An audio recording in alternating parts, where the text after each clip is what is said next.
Hello, my name is Chris Kemp. Syntec Systems designs and manufactures Fuelmaster fuel management units, which provide the hardware and software to manage fleets and facilitate access to fuel products. Each system is customized for the customer's fueling operation. We also offer passive fueling technology through our AIM system. Passive fueling, as used in this context, is the initiation of a fueling transaction by the AIM equipment without the need for operator input. The fueling customer pulls his or her vehicle up to the fuel dispenser or fuel truck, removes the fuel nozzle from the dispenser and inserts it into the vehicle fuel filler neck. This action prompts the AIM equipment in the vehicle to transmit authorization credentials via RF radio frequency transmission to the FMU, which in turn activates the fueling hose. When complete, the fueling customer removes the nozzle from the vehicle, which immediately ends the transaction. The FMU records the fuel transaction and vehicle diagnostic data until downloaded by the Fuelmaster software. Our AIM module is the only patented telematics device designed to securely deliver pertinent vehicle diagnostic data. All of our units are designed for 24/7 operation, and only authorized fueling transactions are initiated and completed. Our products are designed for reliability, ease of maintenance, user-friendliness, and quick parts replacement. Over the next few minutes, we'll demonstrate a step-by-step install of this remarkable passive fueling system on a light-duty vehicle. However, the AIM can be installed on many different vehicle types, such as bulldozers, forklifts, tractor-trailers. First, let's take a look at the cables and tools you'll need for this installation. This is the tank ring. It goes over the gas tank's filler neck. Different sizes are available for different vehicles. We'll use a 3/8" loom like this to cover cables outside the vehicle. The radio frequency interface device, or RFID extension cable, runs the length of the vehicle. We'll install grommets in all of the holes drilled. This is the radio frequency interface device, or RFID module, which sends data to the AIM unit. The Automotive Information Module, or AIM unit, will be mounted under the dash. It's the brains of the system. The onboard diagnostic cable plugs into your vehicle's diagnostic port and the AIM unit, which can track idle time, engine runtime, or PTO time.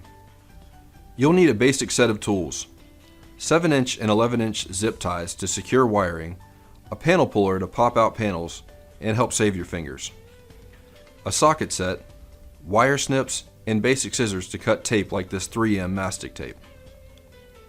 We recommend using a drill with a unibit because you'll drill holes of different sizes, but it's not required.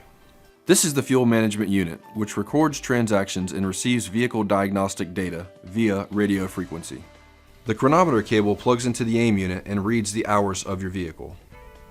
We have filters that help prevent unwanted lights from lighting up on your dashboard. This diagnostic plug has a 6-pin connector, and it's used on heavier duty vehicles, and even larger 9-pin connectors are available for semi-trucks. Some additional things to consider when installing AIM: installations will vary from vehicle to vehicle by year, make, and model. Do not assume an installation will work without testing it if similar installations were performed on similar vehicles. Differences have been seen between two vehicles of the same make, model, and year. Do not install any AIM components within close proximity of hot or moving vehicle parts. The use of dielectric grease to prevent corrosion is recommended to seal RFID cable connections that are exposed to the environment. Now we're ready to start the preparation steps. First, take the tank ring cable and insert it into the loom. The loom will protect the wire against harsh weather and rugged conditions that affect the underside of the vehicle. Use a zip tie at both ends to secure the loom around the cable. Next, loom the RFID extension cable. It comes in lengths of 15, 20, 30, 50, and 80 feet. Make sure you run the cable with the tag toward the front of the vehicle. Again, zip tie the loom on the cable. Now open the gas tank cover and drill a hole next to the gas cap in the top left of the housing. Push the tank ring wire through the hole and place the ring around the filler neck. If the ring is loose, you can glue it to the underside. Go underneath the vehicle to find the next spot to drill. Make sure you find a clear spot with no wiring. Then run the loomed cable under the vehicle, zip tying it to the fuel line every 4 to 6 inches. Secure your line all the way up across the frame and make sure it's somewhere where it won't get crushed, torn, or ripped out. Grab your panel puller tool and pop up the kick plates along the doors. You might have to pull away the weather stripping to get better access to the existing electrical harness in the vehicle.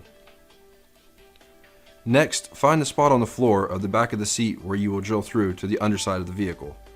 Place a grommet in the hole. From under the vehicle, push the tank ring cable through the hole into the interior of the vehicle and zip tie the cable to the existing electrical harness. Next, plug the cable into the radio frequency interface device or RFID module. Remember to apply dielectric grease to the RFID module connections.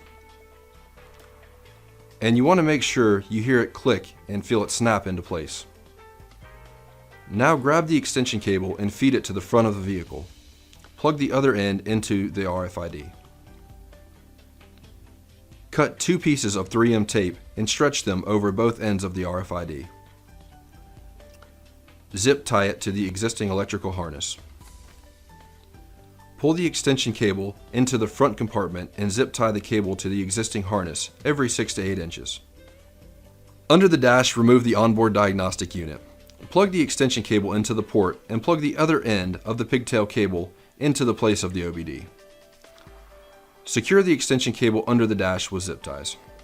Feed the power end of the OBD cable and the other end of the extension cable through the dash. Mount the AIM under the dash, making sure to avoid any moving parts, like the accelerator or brake pedals. And then place the power plug into the AIM module.